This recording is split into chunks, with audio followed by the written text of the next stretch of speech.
Um, First of all, thank you all for coming. Welcome. My name is Shirley Carswell, and I'm the Executive Director of the Dow Jones News Fund. We're very excited to share with you some information about our program, which we think is pretty extraordinary, and also give you some tips for applying. Heather Taylor, who is the program manager for DJNF, is going to do most of the talking today. We hope to give you plenty of time to ask your questions at the end, and I'll jump in from time to time and say a few words too. But thank you for coming, and I'm going to turn it over to Heather. Thank you, Shirley, and thank you everyone for joining us today. For those not familiar, the Dow Jones News Fund is a nonprofit foundation that promotes careers in journalism. We offer a number of programs, for teachers and high school students, but our signature program is our college internship program, where we train talented college sophomores, juniors, seniors, and graduates. We train them and then send them off to an internship, a paid internship at one of the nation's leading news organizations. And for idea of scale, this past summer, we had 107 interns in more than 70 newsrooms across the country. So we are everywhere. And we've been doing this since 1960. So we have thousands of alumni. They're in every major newsroom. And this internship program has played a pivotal role in launching their journalism careers. So just a couple of our alumni I'm highlighting. Emily Hood was in the program this past summer. She was a sophomore at the University of Missouri. She attended our digital media training and then went on to her summer internship at the Kansas City Star, where she worked on the audience team, and she got to launch their TikTok this summer. So she had fun translating news stories into TikTok. Tara Smith was a Grambling State University student in Louisiana. She was a sports reporter who went to our business reporting training and then interned as a business reporter at the Denver Post. I loved her quote because she talked about those connections between sports reporting and business reporting, because we really do take reporters from all backgrounds. Anthony Chen was a junior at Cornell, and he went into our multi-platform editing program and then interned at the Washington Post. At the Post, he was fact-checking, editing, writing headlines, doing all the work of an editor. And he had a really great time. Let me just go here. Corey Dean, she was at University of North Carolina, Chapel Hill. There she attended our data training program at University of Missouri, and then she did her internship at the Virginian Pilot, and she is still a data journalist to this day. So you can see we take students from all over the country, all different types of schools, all different backgrounds, and you never know which newsroom you'll end up in. Oops. Sorry, there we go. So what are our pre-internship training programs? These are required. So if you are accepted into a program, you have to be eligible to attend the training to get the internship. So the training itself is 7 to 10 days on a college campus. We have 6 different training sites that we host across the country. They typically happen between mid-May and the first week of June. During that week, you are learning and living with 15 to 20 of your peers from across the country. I like to call it journalism camp. You're basically having like that summer camp experience where you all bond, you become really close. And these are people who are going to be entering the industry at the same time you are. So it's a really strong peer network that you can lean on as you go, after your internship, when you're going into the field. They're people that you're going to maintain friendships for the rest of your life. I see our alumni from just 2-3 years ago, and they tell me they still text every single day with their cohort from the DJNF training. So it's really great. During that week, we cover your travel there, your housing, your meals, and you learn a lot. We teach you a lot about different journalism skills, techniques, soft skills, get you ready for how to act professionally in the newsroom. Like, we really get you ready so that when you get to the job on day one, you are working. So let me talk to you a little bit about these training sites. So the first is audience engagement, which we're really excited to be launching at Temple University in Philadelphia. This 10-day program is going to be focused on search engine optimization, AP style and copy editing and copywriting, design, news judgment, and how to produce high quality social content. So a lot of this is going to be about, picking out what stories go best with TikTok or Facebook or Twitter, learning what these different platforms, how to best produce content for those platforms, how to pick the right photo to go on Instagram. It's not about can you take a photo, but it's do you know which one is the right one to use that would get more traction online. So things like that. So we're really excited. And for this program, we're going to be looking for students who probably do really well, so demonstrated knowledge of AP style and editing, but also have maybe some experience doing social media work for a school newspaper, a previous internship or a club. Think about what types of copy editing or social media experiences you can bring to the table in your application. The multi-platform editing program, this is really just editing, designing the front page, putting together news products. You're the last line of defense before content goes out to the public, whether it be in a print product, you're posting to Twitter, maybe you're posting and publishing on the website. In this photo, you see they're all studying the front page because some of our interns design the front page of the paper, which is really cool. Every day they're designing that front page. They're writing the headlines. They're writing the photo captions, and that could be you doing that this summer. For this program, we really look for students who have previous experience working on the copy desk. So you've been the copy chief at your school newspaper, you had a previous internship, maybe you help edit or write at a writing center. That's typically the type of students we're looking for in the editing program. Business reporting. This is our largest program. This past summer, we had 39 business reporters working all across the country. And our last 2 years have been remote, but we are really hoping to go in person this year, back to New York City. So there you get to hopefully visit the stock exchange, go visit the Wall Street Journal newsroom, learn from all the top business experts in finance and investing, how to read SEC reports. We do a lesson on math for journalists. So teaching you about all those key things you need to know to be able to follow the numbers in the markets. For business reporting, you don't have to have any background in business to apply. I really want to stress that. No, don't be deterred if you don't know anything about business. That is fine. That's what our training week is for. What we are looking for are people with reporting experience. It could be breaking news. It could be you cover local school board meetings, lifestyle, arts and entertainment. We want to know that you are able to go out, do the news gathering process, get sources, get quotes, and then you know how to put together a story. Our training will cover the business side of it. And a lot of our internships aren't covering Wall Street and markets. We definitely do have a handful of those. And for those internships, we probably will be looking for people that have more finance or business, maybe double major or minor, or some exposure to the world of finance if you're covering markets on Wall Street. But a ton of our other internships are in communities across the country where you're covering real estate, maybe the major employers in town, and new businesses that are opening. So there's a lot of opportunity within the business reporting program. Digital media program is at Walter Cronkite School of Journalism at ASU in Phoenix. There we're teaching about different digital storytelling tools and techniques. So how to produce videos, photos, podcasts, what are news products? How do newsrooms come up with the new news products that they're putting out? These internships really vary across the board. Some interns are doing a lot of digital optimization, publishing content to the web and creating different components to go along with a story. Some are doing social media and audience work. Others are doing videos and podcasts. It's really broad program. So during that week, we give you the opportunity to learn everything, but then the free time to maybe try to work on a couple of these skills that you want to master for your internship. And for this program, we look for students who, the best way I can describe it is that you have digital literacy. Like you already maybe know one or two digital tools. Maybe you're really great at video. Maybe you're a really good photographer. Maybe you do social media. You don't need to know all these things, but maybe you have one tool, one skill set that you've really honed while you're at college. So that would be something that we're looking for.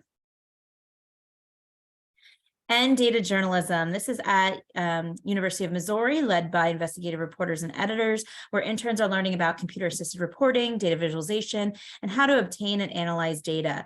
I would say there's like sort of 3 different types of internships within our data program.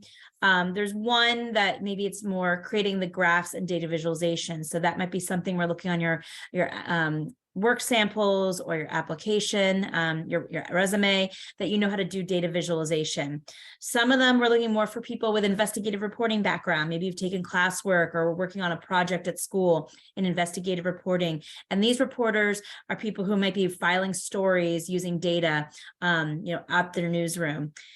And then there's some internships where it's very coding heavy, and they actually want you to know Python or R, and where you're actually building products using coding and working with programmers. So there's a large variety within our data journalism program. So after you attend those trainings, it's then time for the internship. The internships are 10 to 12 weeks long. You're guaranteed a salary of $525 or more per week, and several do pay more. We do have in-person and remote opportunities or hybrid. It's constantly changing post-pandemic and what newsroom expectations are. That is something that you'd be told when we offer you the job, what the expectations are. If you do have to relocate to a new city, we do help cover your travel costs. We'll pay for your round trip airfare to get to that city. If you need a car, we can have your car shipped, or we can pay to have you drive it. So that's something we can work with you on. Some other benefits: you get a $1,500 scholarship that can go toward tuition or federal loans, and that's if you complete the internship successfully. We have this lovely alumni network that's everywhere, and if you request one, we will give you a summer mentor who it's been really great to watch, the mentorship and mentee relationships. These are people you can turn to when you have tough questions you don't know how to ask in the newsroom. Maybe you want to try to see what's the best way to approach them about getting a job at the end of the summer. How do you handle certain things? You can bounce ideas off your mentor. That's what they're there for. They've been through it like you. We provide memberships to professional journalism organizations like the Online News Association. We provide a 1-year free access to Wall Street Journal online. And then we also have something called the Intern Assistance Fund for those students who have to move to a new city, or maybe you're working remotely and your computer crashes, but we understand sometimes the salaries won't cover your basic needs. And so if you're struggling, we do have the Intern Assistance Fund, which is funded by our alumni. We raise funds for it every year, and it's something that students can apply for on an as-needed basis that can go toward rent assistance. It wouldn't cover the whole thing, but it can help with rent, maybe groceries, technology. Maybe you need a bigger hard drive for your computer to do videos, if you're working remotely. So that's something on an as-needed basis you'd apply for it, but it is there. This is just a demonstration of where our interns worked last summer. As you can see, we had 30 working remotely from home or in a hybrid situation. We had 2 lucky interns who go to Hawaii every year. And then we're also spread out across the US, a lot in New York, DC, Detroit, Texas, California. So we sort of have a broad reach across the country. And this is like another visualization. People always wonder, like, well, what if I really want to work at, USA Today? Where is that at? And so this, USA Today takes several interns from our digital media program, and they actually work remotely. But we also have like Austin American Statesman in our editing program. Actually, no, they're in our digital. We have Kansas City Star in digital. Wall Street Journal always takes business reporters. So you could sort of see where, and I'll show you on our website where you can get a better list of this. But what happens is when the newsrooms sign up, they pick which program they want their intern to go to. And that usually tracks to what you'll be doing on the job during that summer. And they give us a job description. And that's what we use when we start doing our intern selection. We look at the job descriptions they've provided and which training they want. And then we try to figure out who would be the best fit for that job.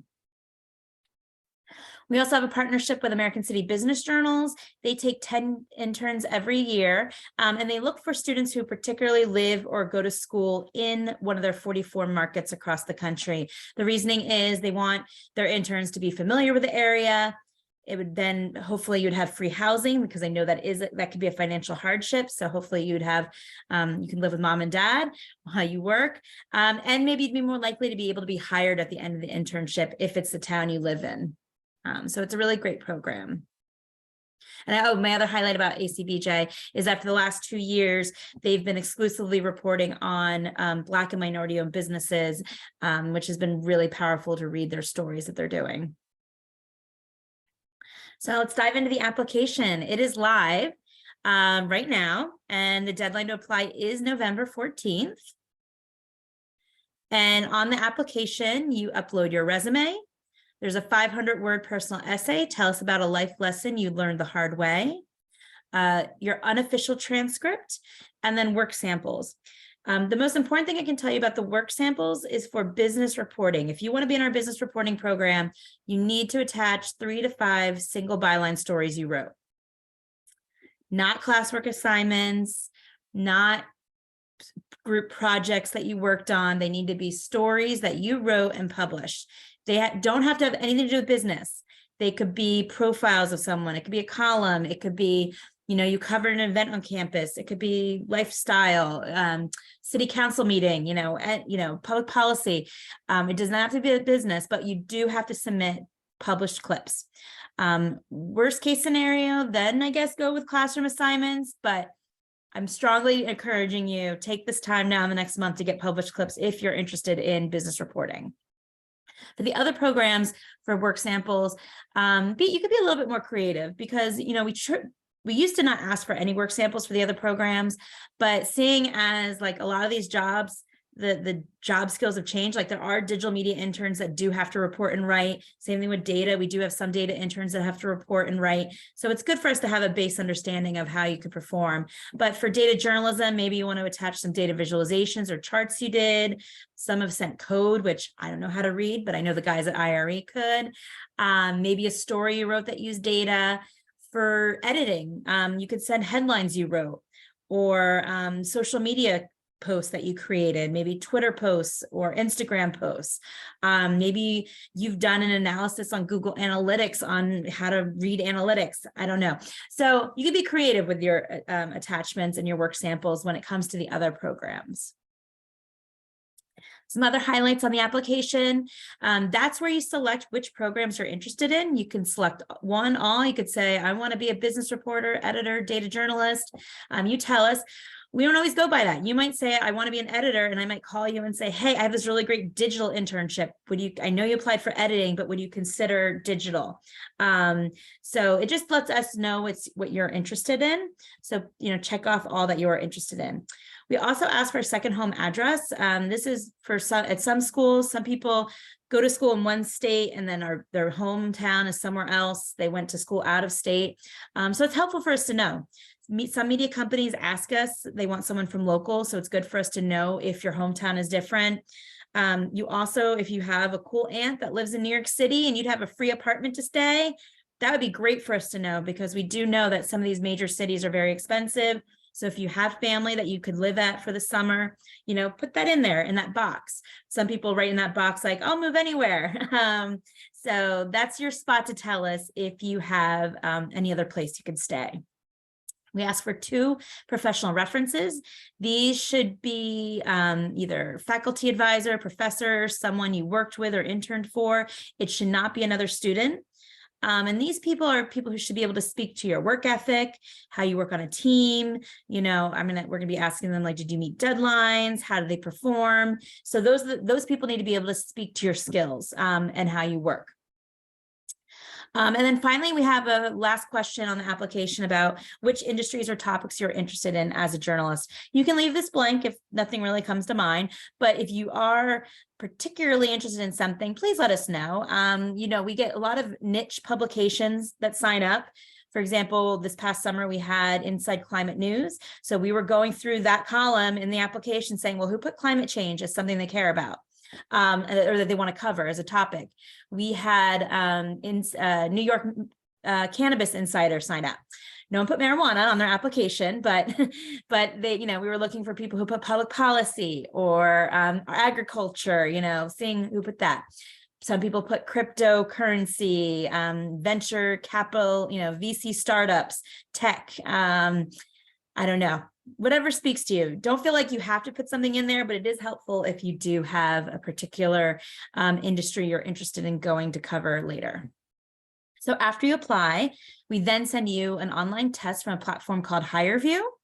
And the first question is a video question, and this really isn't scored. This is really an interview question. So this is our opportunity to get to meet you, get to see what makes you light up and get excited about journalism. You get one shot at shooting the video, but just be authentic and be yourself.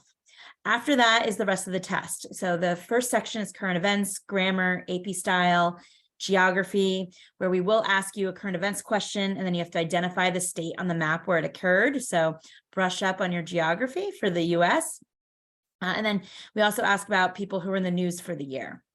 And then each of the other sections test your knowledge of digital, maybe editing would be more AP style, or headline writing, SEO, business reporting, key concepts and terms in business. Think about what have been the major business stories and trends this year. What have we been reading about in the economy? Those are good things to study. And data journalism, knowing, difference between mode, and median, knowing how to calculate percent change, knowing how certain graphs and charts work, how to best practices for graphing data and reading data. So things like that.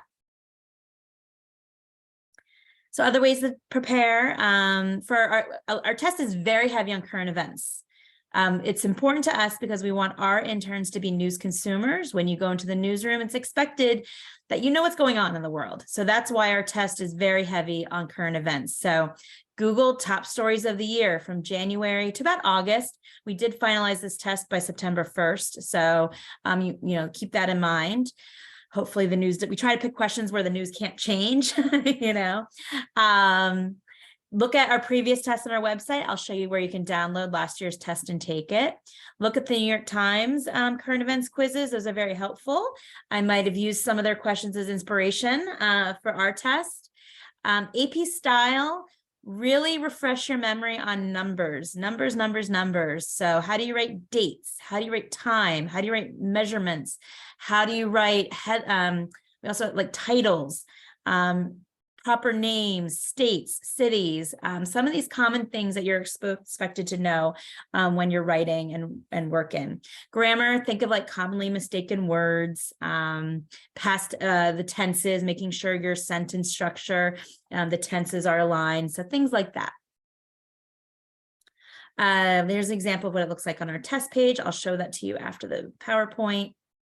We take interns, as I said, for sophomores and above. This includes seniors who are graduating this December. We take people from all majors and minors. You don't have to be a journalism major. That's a common question we get. We do want people who want to go into journalism as their career, but we know that not every school has journalism programs, and sometimes people want to specialize in some other area. So we are open to all majors. International students already in the US and with proper visas are also eligible. And then this is a timeline of what to expect. So December 14th is the deadline to apply. December 17th, or I think it relates to me, the 18th will be the deadline for the test. Let's say you applied tomorrow. We are not strict right now on the email you get when you send the test says, please take this test within 72 hours. We're not strict about that right now. You could take 2 weeks to take the test. That's fine. We will be strict when it comes to November 18th. That will be the cutoff point. No more. If you didn't take the test, we're not looking at your application. So keep that in mind. And then in December is when we start our intern selection.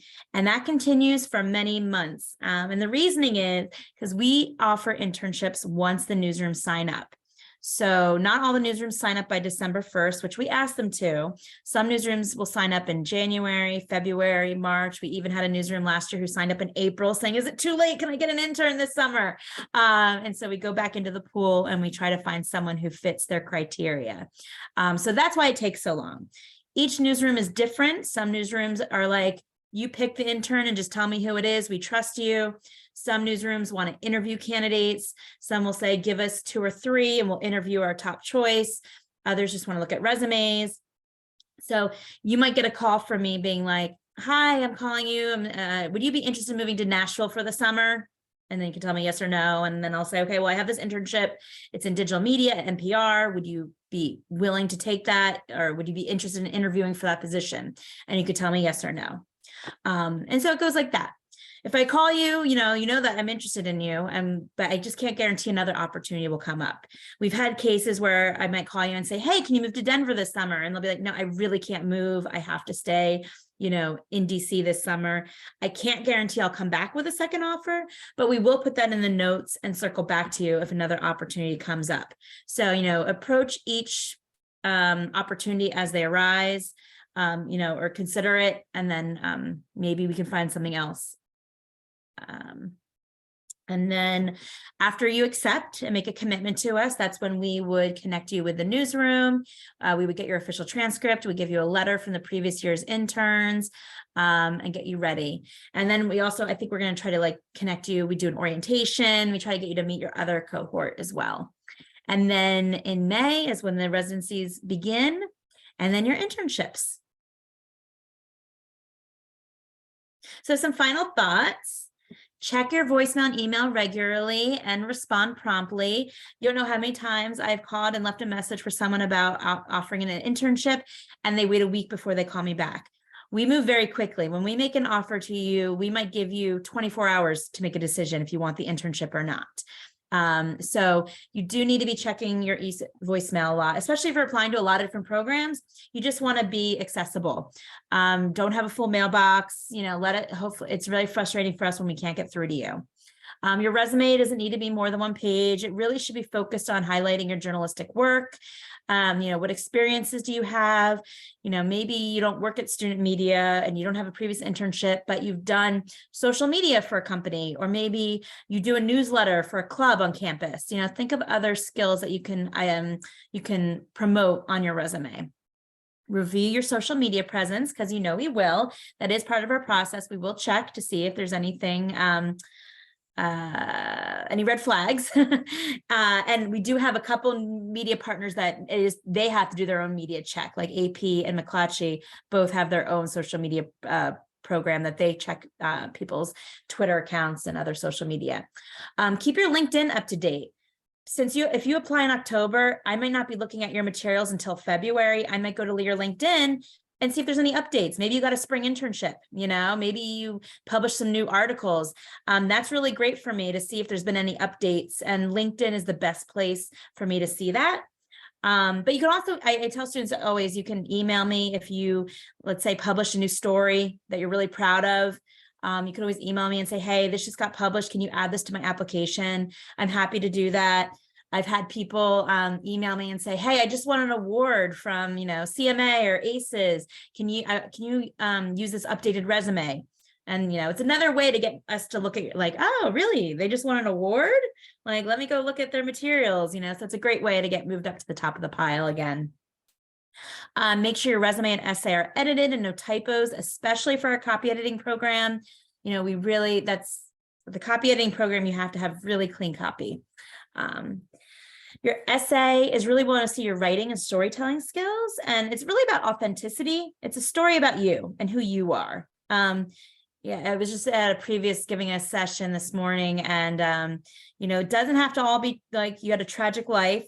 It could be a happy story. It could be a funny story.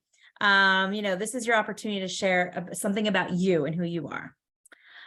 Your work samples, they don't need to be the most recent. You could be editor of your school newspaper and haven't written a story in 2 years, and that's fine if it's 2 years old.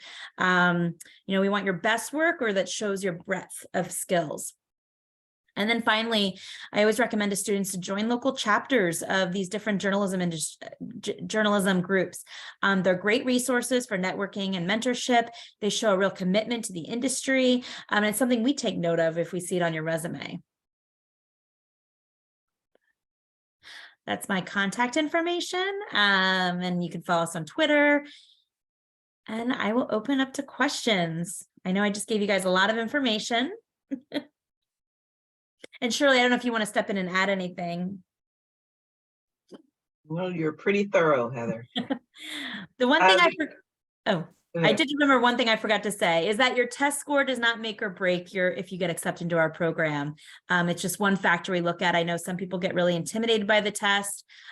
Please don't. It is something you have to do. It's a requirement, but it's not something that you should worry too much about. I mean, we want you to do well on it, but it's okay if you don't ace it. Yeah, I was just going to say about the test. I think at one point you mentioned, right now we're being more lenient about how long it takes you to do the test, to return the test.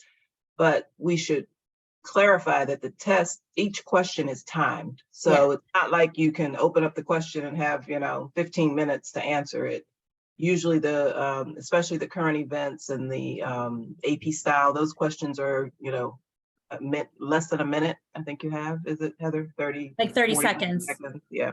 So it is timed. And if you don't answer, the question is gone, you can't go back to it. So I just wanted to clarify that, because at one point, I think you said, oh, you could take 2 weeks to take the test. It's like, okay, yeah. Oh, yeah. When you open it, you have to be ready. Yeah. And we're doing a test prep session tomorrow, which I encourage you guys. We'll record it and post it to our website. Just like this session will be recorded and posted to our website. You can put Any questions in the questions? chat too, if you have questions.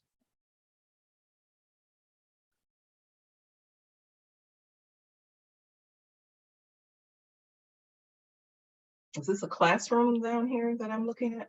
Hi. I have a question. Yes, hi. Look, please, I'm curious, what class is this? We're in a newsroom right now, the OU Daily.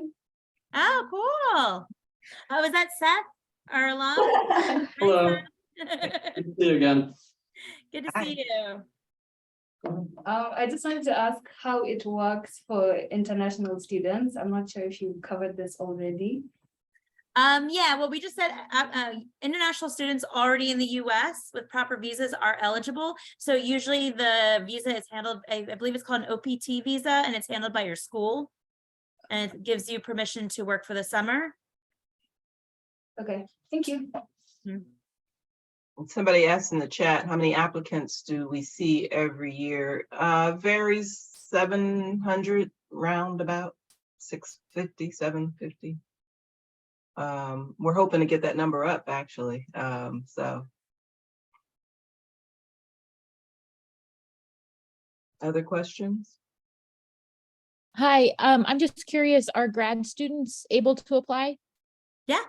Yeah. Okay. As Perfect. long as you're enrolled this fall, even if you're graduating in December, you are eligible. Okay, thank you. I was wondering, do a lot of people write about like journalism related experiences in their personal essay, or like would it be a good idea to write about something else? Actually, you like the essay. You always look. Yeah, I mean, I think the essay really, the content is less important than the writing. So, we see personal stuff, very personal stuff. Yeah, I was amazed at how personal some people went. But then we also see professional, people talk about how they decided some lesson they learned about journalism, but it really is, we want to see how you write and how your storytelling skills are. So whatever you pick is fine with us. Okay, amazing. Thank you And guys if so you much. This was really helpful. stick to the length. Hi, Heather and Shirley. I hope you guys are doing well. Hi. Hi. I wanted to ask about the new audience program training. What made you include this new program? Yeah, it was really kind of talking to our media partners, the ones who, use our interns year after year, and also some partners we would like to have. We interviewed a lot of editors, hiring editors, intern program directors, and this is the skill that they see as a growing need in their newsroom. They feel like audience engagement is an area that schools are slower. It takes schools a longer time to sort of change the curriculum, get revved up. And so this was something that they mentioned, and we felt like it was something we could do. Yeah, no, absolutely. And that description that Heather gave earlier is exactly what I was doing during my digital media internship. So it definitely fits, like it's filling in probably like a void there is in the schools. Thank you. Great. Tell them where you were and what you did. I went to the Arizona Republic over the summer. I was part of the digital media program this last summer. So I just stayed in Phoenix my whole summer. Very hot, but also very fun. And it was amazing. I actually loved it so much. Good. And you can apply again, you just can't repeat the same program. So we have some interns who do 2 programs with 2 summers with us. Thank you, Daniela. I have a quick question as well. Hi, Lily. Hi, how are you? Good. Good. Thank you so much for all of this information. It's been super helpful. I just have a general question for the clips that we provide. If we, for example, if I'm a social media manager, am I able to provide like, is it okay if I provide like a link to some of the accounts that I manage, or would it be more helpful for you all to see sort of what I do in a presentation format with analytics and those sorts of things? I think both, right? I mean, so you can do multiple, well, it's one attachment, so you're gonna put everything into a PDF. So I almost could see you organizing it like, these are the accounts I manage, here are the links, and then here's some, like put it all into a document, like a report. That would be very helpful. Great, thank you so much. Yeah, the way our intern selection works, we do everything electronically. And so like we're sharing files with the program directors. They're the ones who make the decisions in most cases. So as many click, like if everything can be put into one document to share, it just makes our lives very easy for all of us to be reviewing, like not having a lot of, especially for the business reporting, sometimes people put links to the story they wrote. I would strongly suggest you PDFing it yourself and giving it to us, because sometimes there's a paywall and then we can't read your story. Sometimes stories come down off the web.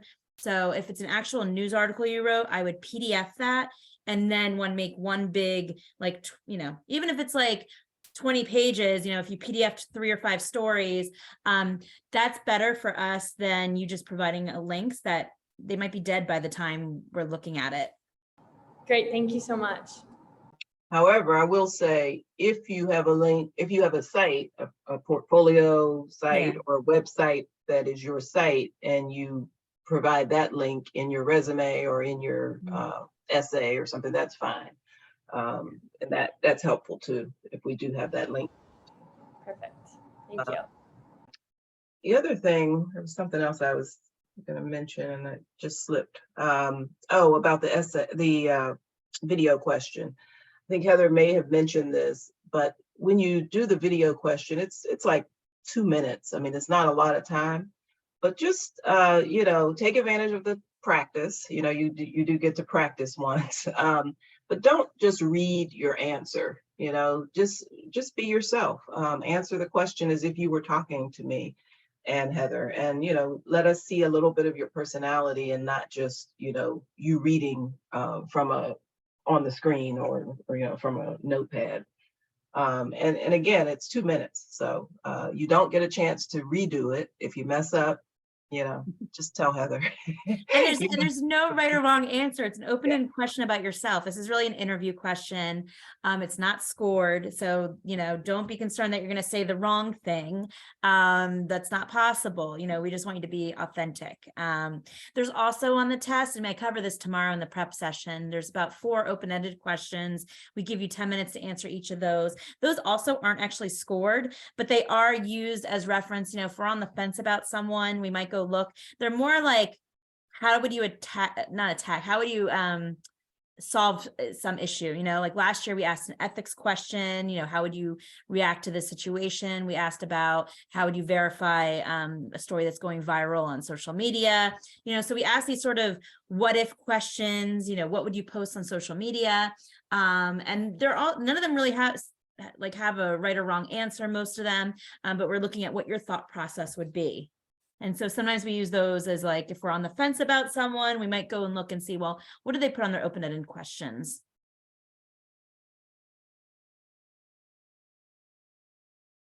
All right, anything else?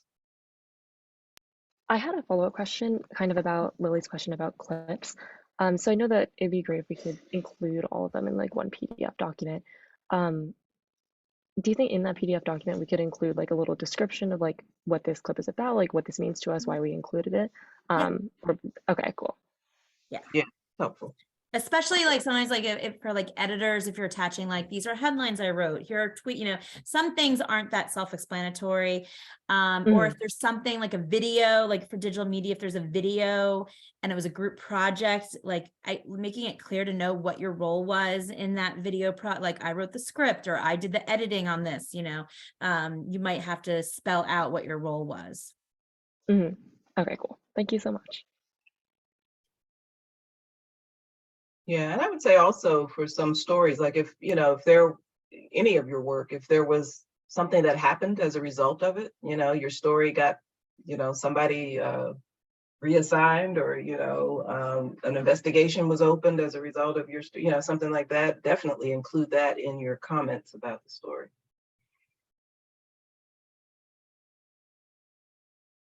All right. Any last instructions, Heather? Let's see, can we stop the recording?